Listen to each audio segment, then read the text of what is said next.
জানিয়ে দেব এই মুহূর্তে হাতে পাওয়া সর্বশেষ গুরুত্বপূর্ণ আপডেট বাংলা সংবাদ। শুরুতেই থাকছে বিএনপির কেন্দ্রীয় ক্রীড়া বিষয়ক সম্পাদক ও ঢাকা মহানগর উত্তরের আহ্বায়ক আমিনুল হক বলেছেন, আওয়ামী স্বৈরাচারের পতন হলেও তাদের দোসর এবং প্রেতাত্মারা এখনও প্রশাসন সহ দেশের পাড়া মহল্লার আনাচে কানাচে রয়ে গেছে। তারা সাধারণ জনগণকে বিভ্রান্ত করবার জন্য ষড়যন্ত্র চক্রান্ত করছে। এদের ব্যাপারে সবাইকে সজাগ ও সতর্ক থাকতে হবে। দৃঢ় হাতে আওয়ামী লীগের ষড়যন্ত্র দমন করতে হবে। এবারে জানাবো, জুট মিল বন্ধ করে শেখ হাসিনা শিল্পাঞ্চলকে ধ্বংসস্তূপে পরিণত করেছেন। খুলনার খালিশপুরে জুট মিলগুলো বন্ধ করে শেখ হাসিনা শিল্পাঞ্চলকে ধ্বংসস্তূপে পরিণত করেছে বলে মন্তব্য করেছেন বাংলাদেশ জামায়াত ইসলামের সেক্রেটারি জেনারেল অধ্যাপক মিয়া গোলাম পরোয়ার। তিনি বলেন, এই জুট মিলগুলো বন্ধ করে শেখ হাসিনা শ্রমজীবী মানুষের সাথে যে প্রতারণা করেছেন তার জবাব তাকে দিতেই হবে। জানাবো কার পরামর্শে এ দুজনকে উপদেষ্টা পরিষদে নেওয়া হয়েছে। নাগরিক ঐক্যের সভাপতি মাহমুদুর রহমান মান্না বলেছেন, এই সরকারের প্রধান কাজ হচ্ছে গণতন্ত্রের জন্য একটা গ্রহণযোগ্য নির্বাচনের ব্যবস্থা করা। যত তাড়াতাড়ি নির্বাচন দিতে পারবেন চেষ্টা করুন। সংস্কার বলেন যাই বলেন, এই অন্তর্বর্তী সরকার চাপিয়ে দেবার অধিকার রাখে না। ধান্দাবাজ লোকদের আপনি উপদেষ্টা বানাবেন, ধান্দাবাজ লোকদের বড় বড় অফিসারের পদে বসাবেন, সেটা করলে হবে না। এদিকে গণঅভ্যুত্থানে আহতদের আমৃত্যু চিকিৎসা এবং পুনর্বাসনের ব্যবস্থা করা হবে। প্রধান উপদেষ্টার বিশেষ সহকারী ডক্টর সাইদুর রহমান বলেছেন, গণঅভ্যুত্থানে আহতদের আমৃত্যু চিকিৎসা এবং পুনর্বাসনের ব্যবস্থা করা হবে। বৃহস্পতিবার বিকেলে সচিবালয় স্বাস্থ্য এবং পরিবার কল্যাণ মন্ত্রণালয়ের সম্মেলন কক্ষে গণঅভ্যুত্থানে আহত একটি প্রতিনিধি দলের সঙ্গে বৈঠক শেষে তিনি একথা বলেন।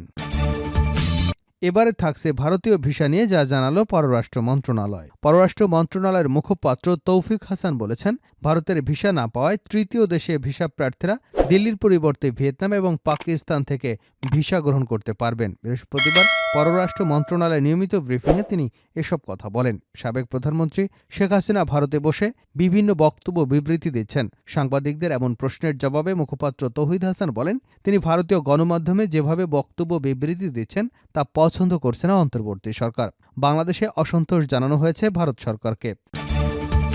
এবং সর্বশেষ জানাবো আন্তর্জাতিক সংবাদ। নাউজুবিল্লাহ, সৌদিতে অর্ধনগ্ন পোশাকে ফ্যাশন শো, মঞ্চ কাঁপালেন জেনিফার লোপেজও। সৌদি আরবের রাজধানীতে হয়ে গেল আধুনিক বিশ্বের মডেলদের অংশগ্রহণে এক ফ্যাশন শো। জমকালো অনুষ্ঠানে সেই মঞ্চে অর্ধনগ্ন পোশাকে হাঁটলেন পশ্চিমা খ্যাতনামা মডেলরা। বিশেষ আকর্ষণ ছিলেন পপ আইকন জেনিফার লোপেজ। আরব নিউজের এক প্রতিবেদনে বলা হয়েছে, বুধবার রাতে রিয়াদে আয়োজন করা হয়। লেবানিস আইকন এলিসাবের পেছনের কারিগর প্রাক্তন ফরাসি ভোগ সম্পাদক ক্যারিন রাইটফেল্ড ফ্যাশন শোটি রানওয়ের পরিদর্শনায় ছিলেন। এতক্ষণ শিরোনাম শুনছিলেন, এবার বিস্তারিত। প্রিয় দর্শক, আপনি যদি এই চ্যানেলে নতুন হয়ে থাকেন, ভিডিওটি দেখতে দেখতে চ্যানেলটি সাবস্ক্রাইব করে আমাদের সঙ্গে থাকুন। আর এই ভিডিও সম্পর্কে আপনি আপনার মূল্যবান মতামতটি কমেন্ট বক্সে জানিয়ে দিন। আর হ্যাঁ প্রিয় দর্শক, জানিয়ে দিন ভিডিওটি কোথা থেকে দেখছেন। আওয়ামী লীগের ষড়যন্ত্র দৃঢ় হাতে দমন করতে হবে আমিনুল হক। বিএনপির কেন্দ্রীয় ক্রীড়া বিষয়ক সম্পাদক ও ঢাকা মহানগর উত্তরের আহ্বায়ক আমিনুল হক বলেছেন, আওয়ামী স্বৈরাচারের পতন হলেও তাদের দোসর এবং প্রেতাত্মারা এখনও প্রশাসন সহ দেশের পাড়া মহল্লায় আনাচে কানাচে রয়ে গেছে। তারা সাধারণ জনগণকে বিভ্রান্ত করবার জন্য ষড়যন্ত্র চক্রান্ত করছে। এদের ব্যাপারে সবাইকে সজাগ সতর্ক থাকতে হবে।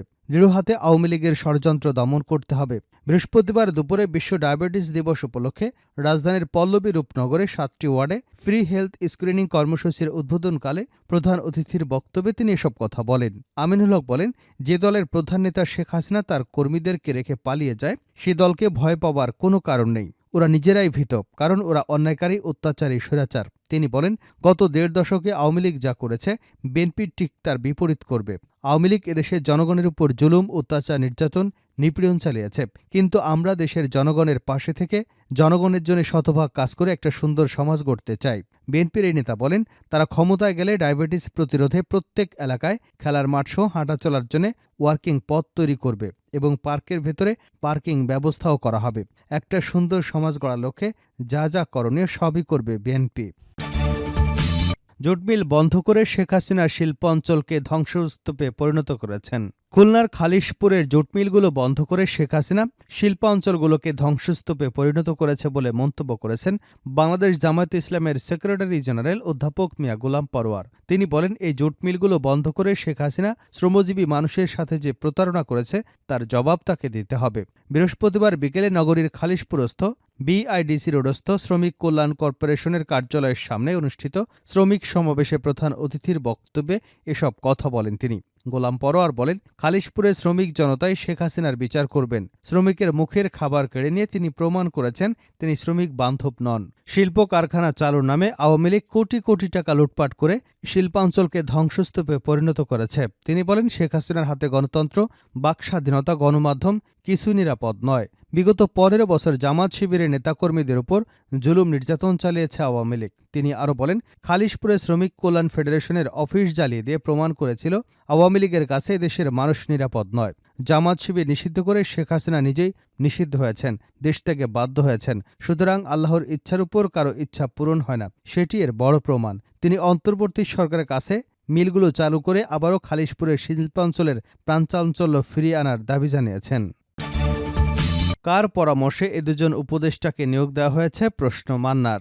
নাগরিক ঐক্যের সভাপতি মাহমুদুর রহমান মান্না বলেছেন, এই সরকারের প্রধান কাজ হচ্ছে গণতন্ত্রের জন্য একটা গ্রহণযোগ্য নির্বাচনের ব্যবস্থা করা। যত তাড়াতাড়ি নির্বাচন দিতে পারবেন চেষ্টা করুন। সংস্কার বলেন যাই বলেন, এই অন্তর্বর্তী সরকার চাপিয়ে দেওয়ার অধিকার রাখে না। ধান্দাবাজ লোকদের আপনি উপদেষ্টা বানাবেন, ধান্দাবাজ লোকদের বড় বড় অফিসারের পদ দেবেন, সেটা করলে হবে না। জাতীয় প্রেস ক্লাবের সামনে আয়োজিত এক প্রতিবাদ সভায় এসব কথা বলেন মাহমুদুর রহমান মান্না। অন্তর্বর্তীকালীন সরকারের আওয়ামী সুবিধাভোগীদের উপদেষ্টা হিসেবে নিয়োগ এবং ফ্যাসিবাদের দোসরদের পুনর্বাসনের অভিযোগ এনে এই প্রতিবাদ সভার আয়োজন করে দেশ বাঁচাও মানুষ বাঁচাও আন্দোলন। গত রোববার সরকারের নতুন উপদেষ্টা হিসেবে শপথ নিয়েছেন মাহফুজ আলম, শেখ বসিরউদ্দিন এবং মোস্তফা সরোয়ার ফারুকী।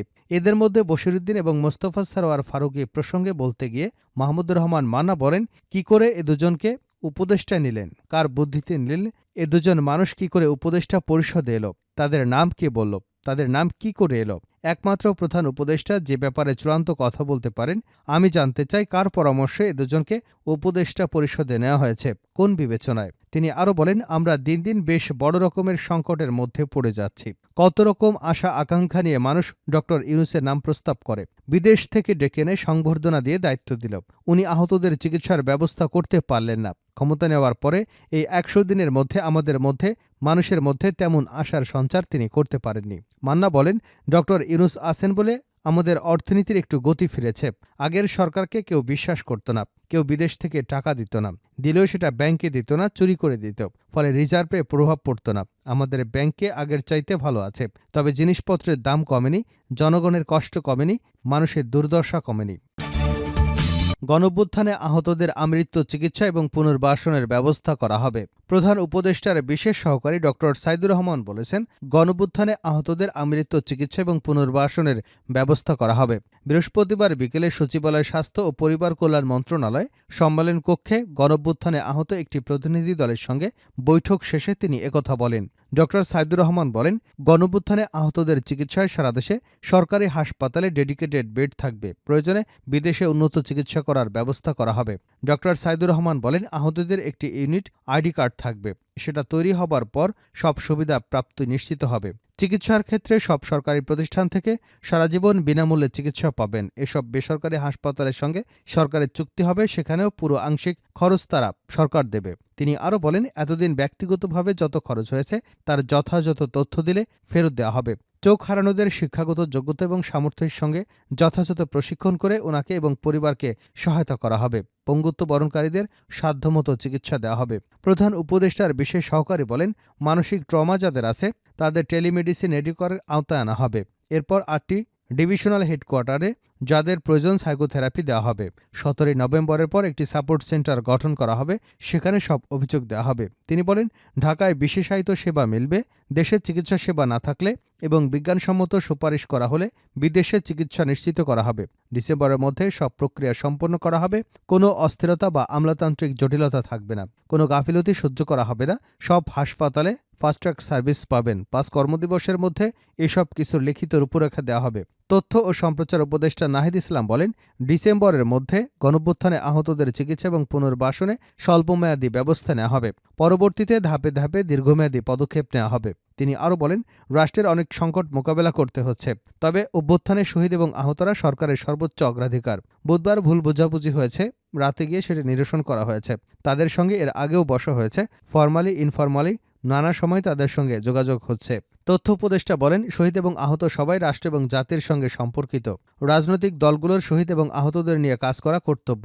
সবাই মিলে এ জাতীয় কর্তব্যে অবহেলা না করে এই সরকারি আহত শহীদ পরিবারের সর্বোচ্চ সুযোগ সুবিধা নিশ্চিত করতে পারবে, এ বিশ্বাস তাদেরও আছে।